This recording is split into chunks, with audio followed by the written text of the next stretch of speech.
Hello and welcome. I am Erica Latrice. I am so excited about today's message. If you don't know me, my passion, my purpose is helping you to live yours. And I specialize in the areas of PR, media, marketing, and right now ministry. For the purpose of this message to just encourage you all today, because I know how it can feel going throughout the day and just needing that refuel, needing a word of encouragement to keep pressing, to keep going. So today's message that I want to share with you is what's holding you back. This is such an important question that we need to be asking ourselves if we have a desire to do more, to be more, to show up in this lifetime. And so I do have one of my favorite verses. I feel like every verse is my favorite, but this is one of my favorites too, from Romans 8. So if you want to read along with me, you can go grab that. Romans 8 is where we'll be reading from, and I'll be right back in just a second so we can dig a little bit into this topic of what's holding you back.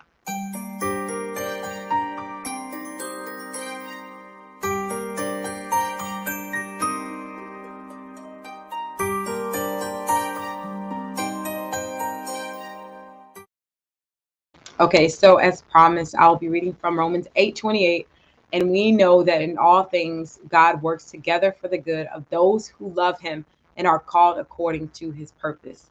And when we think about what's holding us back, the reason that I want to encourage you is because when many times the things that hold us back from going full throttle, as I like to call it, the things that hold us back from not just having goals and visions and things that we want to see take place in our life, but actually doing those things, actually executing those goals, those visions. Usually there are several things that hold us back.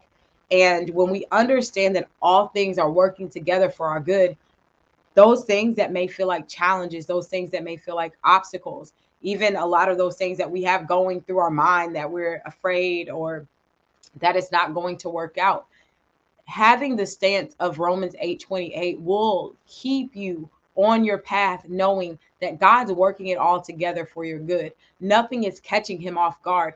And so when you know that, you can move with a whole different attitude about things. You can go step out and you won't be so afraid that what if I make a mistake, or what if this doesn't work out, or what if so and so doesn't support me? Well, guess what? All of that is all, those are all things that are still working together for your good. So if you found that maybe you made mistakes, or maybe the last time you tried something, it didn't work out. So because of that, you're now afraid to try anything else because the last time it didn't work. So that means it's never going to work again. I have two reminders for you today. The first reminder is that in order for all things to work together for your good, you have to do the work.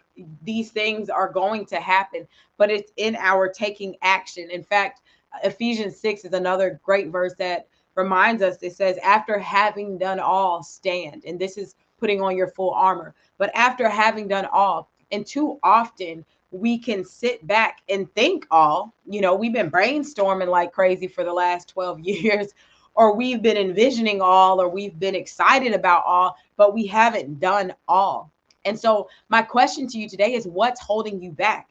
That first thing that you want to think about is action. What actions are you taking to line up with your faith? Faith without works is dead. And even in that example, where he said, don't just look at someone that needs a coat and say, hey, I'm going to pray for you.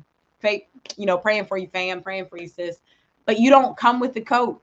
And I feel like so many people, we can cop out with this mentality that things are just supposed to happen, or because it happened with seemingly with ease for someone else, if it's not happening with what should be ease for us, then that's a sign that we need to not take action. So really sit in that question of what's holding you back, because I hear these stories all the time. Like someone had an idea, they tried it for 3 days and it went wildly successful. But no one talks about like the 15 years that led up to the 3 days, or the resources that they had accumulated that made it a 3 day thing. And so that all goes back to what I talk about a lot, like comparisons, or we don't have time for that anyways. But also, I want you to get down to the bottom of your answer to that question. What, if anything, is holding you back from showing up in your fullness? What, if anything, is holding you back from carrying out the vision that you know God has called you to? What, if anything, is holding you back from taking action on a consistent daily basis, trusting that all things are working together for the good? And then, along with action, is the second thing that I want to encourage and remind you of today is to audit. sometimes we can be like king and queen action taker. Like, I'm taking all this action. And I had a coach, I'll shout her out, Angel Richards. She shared such a good tip with me, because sometimes we can feel like I'm doing my best, I'm putting everything out, I'm doing all that I can think to do. And the quote that she said to me was, find a better best. And it's so true, because we can get so caught up in how much action we've taken. And really, when you do, I have an exercise for those of you that, if you want to know like how you can overcome this, just message me or comment, and I'll give you this free training, free download that's going to help answer this question for you if you're serious about going deeper. But sometimes we can feel like we're just doing so much and so much and so much, and there's no fruit from it, and there are no results, and I'm tired and I quit and forget about it. It's not worth it. And when we understand that the time that it takes to execute whatever it is that you've been called to execute, it's just going to take that amount of time. But what we can get caught up in is being ready to throw in the towel if it doesn't happen fast enough. Let's say that you have a vision, and let's say that you're hoping it's going to happen in 6 weeks. You're hoping it's going to happen in 6 weeks, but all in all, at the end of the day, it's going to end up taking 5 years. And so many people will get at like week 7 and week 8 and say, you know what, forget it. I can't do this anymore. I quit, right? By week 7 and 8, now you're going to guarantee that you're going to spend the next 5 years doing nothing, or doing like something that's so far from getting you to where you want to be that you're going to miss out anyways. And so what I want you to think about too, when it comes to auditing, is yes, you should step back and see what's working and see what's not. But don't be so quick to just throw in the towel just because something didn't happen as quickly as you wanted, or as quickly as it happened for someone else. The auditing piece of this is literally, I like to think of it in the way that I approach it, is just taking it back to God. If I find that I feel like I'm just running into a wall over and over and over, especially if it's something I already prayed about initially, I'm just going to pray for more clarity, for more strategy. And sometimes when you're not hearing anything, I talk a lot about what is that waiting season? What should that look like? It's always being in a posture of preparation, in a posture of gratitude, in a posture of blooming with whatever you have access to while you're waiting. So even if you are feeling like you're doing everything you can, the results aren't coming as quickly as you expected. If nothing else, just audit. Figure out what's working and what's not working. So speaking of audit, if you have found yourself doing a lot of work and you're just not getting the results that you would expect, I have this time map activity that I would encourage you to do. So if you want a copy of it, just message me or comment here. And then I'll put the link to you. I'll send the link to you so that you can access this, because it's so important. We can have all these big goals and dreams and all these things that we want to do, but it's so important how you approach what's holding you back. And my encouragement to you today is to approach it with action and auditing.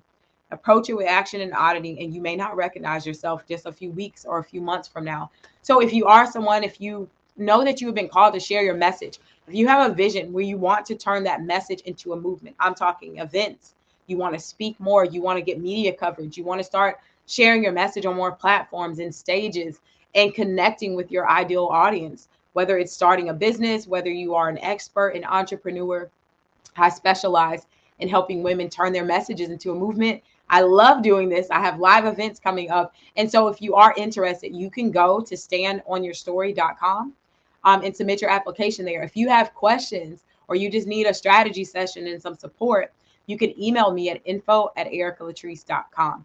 And that's going to get you all plugged in. Y'all, that is my message today. It's time for some action and auditing. I feel like this wasn't even that long. So you can go and apply it. And then again, you can go back and read in Romans 8:28 that I referenced. And even Ephesians 6 is another great place to start when it comes to how do you position yourself to start seeing things take place from God's standpoint. So that's it, y'all. I will see you in the next video. If this encouraged you, if this inspired you, tag someone, tell someone, and subscribe.